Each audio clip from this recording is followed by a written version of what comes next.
Yo, what's up guys? Welcome to Daily Update. Sekarang waktunya kita akan mengupdate DC Universe. Siap, buat teman-teman yang fans DC, sorry banget karena memang nggak ada update apa-apa dari DC. Lempeng aja setelah hiruk pikuk dari proses syuting dari Superman versi David Corenswet, versi dari James Gunn, nggak ada apa-apa lagi gitu ya. Oh ya, terakhir ini ada update dari trailer terbaru dari Joker Folie à Deux. Dimana di sini gue kesel banget sama tim marketing dari Warner Bros ataupun DC di luar sana yang kayak nggak bisa lihat momen banget gitu ya. Kenapa pas orang lagi hype sama Deadpool dan Wolverine, pas perilisan dari Deadpool dan Wolverine, mereka merilis trailer dari Joker gitu. Mereka nganggep ini bisa lawan yang seimbang, bisa meredakan hype dari orang-orang pengen nonton Deadpool gitu. Enggak gitu ya. Di sini benar-benar hilang, lenyap gitu. Gue tuh seneng banget sama trailer dari Joker Folie à Deux kemarin kan. Itu keren banget. Benar-benar proses pendewasaan kita gitu. Andai aja tim marketingnya tuh ngerilis itu kayak seminggu setelah Deadpool Wolverine gitu. Tiba-tiba merilis itu juga kan boom, gongnya dapet gitu. Ini kayak aduh, gimana ya? Pusing sendiri. Gue nggak ngerti sama tim-tim marketing dari Warner Bros. Ini, sumpah gitu. Tapi ya sudahlah, sekali ini gue akan mengupdate sedikit perkembangan dari DC Universe. Meskipun memang nggak terlalu banyak, tapi kemarin tepatnya saham dari Warner Bros. Itu sempat anjlok. Gue nggak tahu karena mungkin proses project-project mereka mungkin belum ada yang naik-naik banget gitu ya. Termasuk juga dengan DC yang gong mereka juga kayak belum ada apa-apa gitu kan. Barulah mulai nanti 2025 baru start tuh James Gunn yang kabarnya juga bakal meniru konsep dari MCU 10 tahunan. Apa yang dilakukan Kevin Feige di MCU mereka akan lakukan juga di versi DC ya, kita lihat aja nanti gitu. Tapi memang di tahun 2024 ini masih Marvel sih pegangannya gitu ya. Gue bukan fans Marvel, gue general semuanya gue suka gitu ya. Gue nungguin banget gitu ya. Buat teman-teman yang mungkin umur sekarang udah 30-an ke atas gitu, pasti paham banget bahwa proses kecil kita itu ada di Marvel gitu, kekanak-kanakan kita lah gitu. Nah, proses pendewasaan kita sebenarnya ada di film-film DC, tapi ya mereka nggak konsisten jadinya gitu ya. Sekarang ya pengen memarvelkan DC ya gimana gitu. Tapi nggak boleh just terlalu jauh karena proses kita belum melihat project mereka nanti Superman gimana gitu ya. Nah, setelah adem ayem nggak ada project apa-apa dari DC Universe di tahun 2024 ini, tiba-tiba kemarin rame lagi tentang Suicide Squad yang rilis di tahun 2016 atau Suicide Squad yang pertama sebelum James Gunn masuk. Itu kan sutradaranya David Ayer di Twitter kemarin koar-koar menagih janji kepada James Gunn bahwa James Gunn dulu pernah bilang bahwa suatu saat aku akan mengizinkan kamu merilis Ayer Cut atau Suicide Squad versi director cut-nya ke layar lebar kayak gitu. Tapi sampai 8 tahun perilisan dari ini sendiri, James Gunn belum ada memberikan lampu merah gitu ya. Ya, gimana gitu ya. Nah, sebelum gua bahas di video ini, gua akhirnya agak lupa-lupa dengan ceritanya. Gue nonton lagi tuh film Suicide Squad tahun 2016 yang dulu gue kayak gimana ya, gue kayak sampah-sampahin, anjing-anjingin gitu ya. Dan setelah gue nonton lagi, memang benar ada kejanggalan dari film-film ini. Silahkan kalian nonton lagi. Jeleknya itu kayak bener-bener bukan tangan si sutradara. Berdasarkan keterangan dari David Ayer sendiri sebagai sutradara dan juga tim-timnya, sebenarnya mereka tuh membentuk film dari Suicide Squad itu dengan konsep yang dark, serius, tapi ada humornya, tapi dengan versi mereka sendiri. Kemudian tiba-tiba film Deadpool yang pertama, boom, pecah. Gongnya keren, Deadpool pada saat itu kan komedinya renyah. Akhirnya petinggi dari Warner Bros, petinggi dari DC pada saat itu meminta David Ayer untuk membuat film versi mereka yang lebih ke Deadpool-Deadpoolan pada kala itu.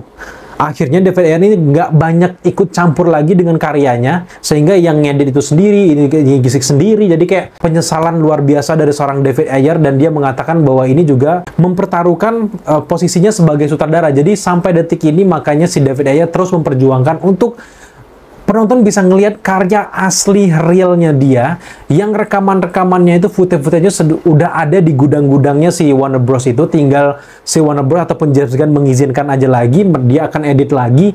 Nah, inilah versi gue yang sebenarnya tanpa campur tangan dari petinggi-petinggi dari Warner Bros. Wow.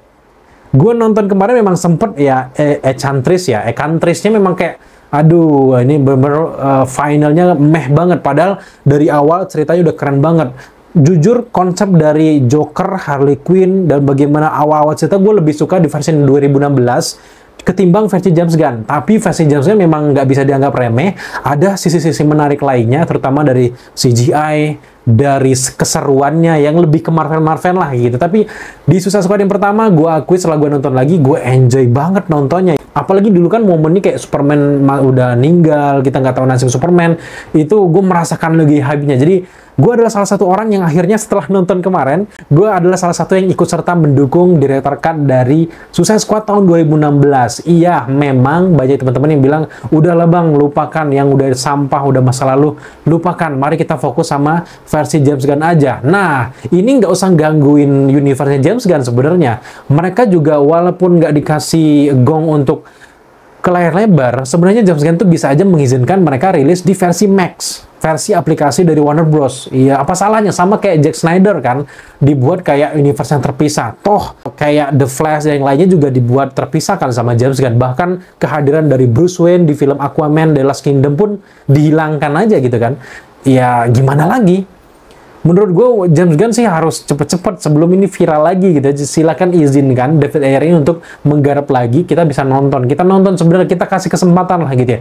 Dan meskipun ini klise, permasalahannya yang selalu dikit-dikit kurang puas director cut, tapi gue memang yakin bahwa ini ada campur tangan rusaknya jalan cerita dari Suicide Squad 2016 ya, karena bukan orang yang ngerti tentang ceritanya disuruh ngedit ceritanya. Kalau kalian gimana? Kalian lebih setuju yang mana gitu ya? Nah, kalau kalian lebih setuju mana? Apakah kalian setuju ini diangkat lagi ke layar lebar atau di versi aplikasi, atau ya udah simpen aja bang, buang aja, udah nggak perlu lagi, percuma, nggak akan balik lagi itu. Kejayaan DC yang era dulu itu justru membuat kita flashback, nggak bisa move on gitu. Silakan kalian komen di kolom komentar di bawah. Nah, setelah director cut dari Suicide Squad, ada lagi beberapa berita-berita menarik dari Zack Snyder yang sempat mengomentari kehadiran dari Henry Cavill di film Deadpool and Wolverine. Dia sendiri bilang bahwa dia belum nonton filmnya, tapi dia sangat senang, katanya di situ orang-orang suka dengan penampilan dari Henry Cavill. Tapi dia juga sempat menanggapi bahwa ada sempat di beberapa wawancara, Ryan Reynolds ini bilang bahwa Henry Cavill akan diperlakukan lebih baik di Marvel, nggak kayak di DC zaman itu, kayak dibuang aja kayak gitu. Nah, Zack Snyder cuma senyum aja, dan dia merasa bangga sudah memilih Henry Cavill sebagai Superman, dan sejauh ini dia tetap menganggap bahwa Superman versi DC itu ya tetap Henry Cavill. Nah, gonjang-ganjing permasalahan ini sebenarnya masih belum terlalu selesai gitu ya. Sebelum memang perilisan dari Superman versi David Caruso udah selesai dan filmnya sukses, nah perlahan orang bisa meninggalkan aura-aura dari Henry Cavill dari Superman-nya. Tapi memang gue yang jujur, memang memang belum selesai kisahnya gitu ya. Nah, kalau kita mau berkaca dari multiverse saganya MCU, jangan-jangan memang James Gunn juga punya rencana tersendiri yang ujung-ujungnya nanti bakal menampilkan Henry Cavill sebagai Superman, sebagai cameo, ataupun sebagai ceritanya datang dari universe yang berbeda, boom gitu. Nanti di cerita utamanya di penghujung 10 tahunan dari project mereka. Tapi ya pertanyaannya, Henry Cavill apakah masih jadi aktor pada saat itu? Apakah dia baik-baik saja, sehat aja, atau memang dia masih mau jadi Superman apa enggak? Itu sih yang menjadi pertanyaan gue gitu ya. Termasuk juga pemilihan cast dari Bruce Wayne, Batman masih dalam pencarian. Kita belum tahu siapa yang memerankan Bruce Wayne. Kemudian juga kita belum melihat Supergirl. Nah, terhitung mulai hari ini itu sekitar 336 hari lagi perilisan dari Superman. Oh my god. Nah, dan gue dengar-dengar juga isunya, perilisan Superman itu berbarengan bulannya sama perilisan dari Fantastic Four.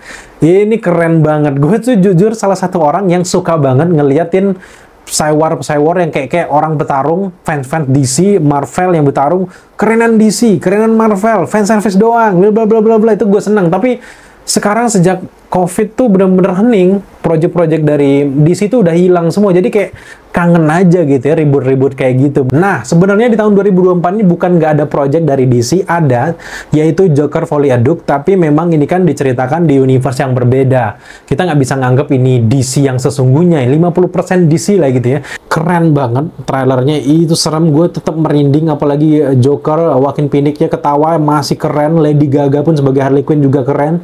Kita akan lihat gimana kedepannya, apakah ini bisa mendokrak pendapatan dari DC dan juga Warner Bros, karena Deadpool sendiri sudah nyampe $1 billion sampai detik ini. Jadi kita akan lihat gimana pendapatan dari DC di tahun 2024 ini, yang ya puasa gelar lah ya. Tapi kita yakin bahwa Joker akan melawan dari sisi Oscar, Kalau dibandingkan dengan Marvel, film Marvel kayaknya mereka mungkin nggak ngejar itu intinya. Tapi kalau Joker, gue yakin setidaknya mereka akan menang penghargaan film. Itu sih gongnya juga. Jadi sekali lagi seperti gue bilang, Marvel itu proses kita senang-senang, happy-happy, ngelihat superhero, fantasi yang keren banget. Nah, DC itu kayak proses pendewasaan kita yang, oh ini waktunya serius. Jadi ada penawar, masing-masing penawar. Jadi kalau ada yang bilang, wah Darius Screen ini fanboy Marvel, enggak. Fanboy dari DC juga enggak. Kita netral aja itu. Jadi mana yang paling keren, kita bilang keren gitu. Termasuk juga dengan superhero lokal kita yang nggak ada suaranya lagi, itu juga kita juga ngefans. Selanjutnya ada beberapa update lagi adalah seorang aktor Dave Bautista sempat foto sama James Gunn dan juga mengupdate-nya di Twitter yang mengatakan bahwa kayak new journey kayak gitu, dan gue duga sih Dave Bautista bakal join di project-projectnya James Gunn, entah di film-film Batman atau di film-film Supergirl. Gue nggak tahu apakah memang justru Dave Bautista yang sebagai Bruce Wayne, kita nggak tahu. Intinya adalah kebanyakan aktor dari Guardians of the Galaxy di versi Marvel, gue yakin ya akan ikut James Gunn di project-project James Gunn di DC, karena kita tahu sendiri James Gunn tuh banyak banget aktor-aktor yang ikut dia itu selalu diikutin terus di project-project lain kayak gitu. Kalau di Indonesia tuh kayaknya Joko Anwar ya, banyak banget aktor-aktor yang udah pernah main dia lagi di filmnya. Nah, kalau di luar tuh James Gunn gitu. Jadi kayak kita tunggu aja perkembangan dari DC Universe selanjutnya guys. Sejauh ini sih cuman itu gitu ya. Tapi buat teman-teman yang pengen nonton film DC, kangen banget sama DC, gue udah nonton film terbaru dari mereka tapi versi animated series, yaitu Crisis of Infinite Earth Part 3. Itu keren banget. Jadi kalau kalian pengen mulai itu mulailah dari Part 1, Part 2, dan sekarang yang baru rilis di bulan Juli adalah Part 3. Di situ kalian akan melihat bagaimana Crisis on Infinite Earth versi multiverse saga chaosnya dari DC yang sesungguhnya. Di sana kalian bisa lihat full banyak banget karakter. Apalagi kalau kalian ngikutin komik-komik dari DC, kalian nonton di sana. Gua udah nonton sampai ke Part 3-nya, itu maknyus parah gitu ya. Nggak tahu lah sampai kapan mereka bakal buat versi live action, karena memang masih banyak banget karakter yang belum dimunculkan di versi live action, versi filmnya. Jadi nggak mungkin deh secepat itu gitu. Tapi intinya kalau kalian pengen tahu sekeos apa multiverse dari DC, tontonlah Crisis of Infinite Earth. Di situ kalian melihat The Flash yang sesungguhnya tuh kayak gitu kan. Termasuk ada Spectre. Wah, itu keren banget. Itu salah satu rekomendasi. Kemudian project terdekat dari DC yang ada di layar lebar ini ada dari film Joker Folie à Deux yang akan rilis di 4 Oktober 2024. Selanjutnya di Desember 2024 akan ada film versi animasi yaitu Creator Commandos Animated Series. Selanjutnya ada The Penguin. The Penguin ini juga bakal rilis di aplikasi dari DC yaitu Max. Perkiraan mereka di akhir-akhir dari tahun 2024, mungkin sekitar November ataupun Desember, kita lihat aja nanti. Nah, selanjutnya ada Superman, ada di 11 Juli 2025. Supergirl Woman of Tomorrow itu akan rilis di 26 Juni 2026. Kemudian ada The Batman Part 2 versi Matt Reeves, Robert Pattinson, itu akan rilis di 2 Oktober 2026. Untuk versi seriesnya ada Superman and Lois Season 4 yang belum tahu perilisannya kapan, kemungkinan besar masih di tahun 2026. Ada The Brave and the Bold, ada juga The Authority, Swamp Thing, Teen Titans, Waller, Booster Gold TV Series, Paradise Lost TV Series, Lantern TV Series, The Sandman Season 2, Lantern TV Series, The Sandman Season 2, kemudian ada Constantine 2, Harley Quinn, dan ada series Gotham yang kemungkinan besar juga bakal di-cancel. Nah, dari beberapa proyek tadi belum jelas kapan tanggal rilisnya karena memang lagi dari proses pengembangan dan juga development lah. Jadi kita tunggu aja ke depannya. Yang jelas adalah dari tahun 2025 ke depan sampai tahun 2027 akhir itu bakal penuh dengan proyek-proyek superhero baik dari DC, dari Marvel, semuanya banyak banget. So, welcome back para pecinta dari superhero yang sempat haus dengan film-film fantasi kayak superhero. Welcome back di channel ini. So buat teman-teman yang mungkin belum subscribe, silahkan bantu kita untuk subscribe karena kita bakal semangat banget dari sekarang sampai tahun ke depan bakal banyak banget konten-konten tentang superhero. Pastikan kalian subscribe dan ajak keluarga teman kalian untuk subscribe gitu ya. Nah, mungkin sampai di sini dulu update kita terkait dengan DC Universe. Kalau kalian punya update menarik yang mungkin terlewat, jangan lupa tambahkan di kolom komentar di bawah.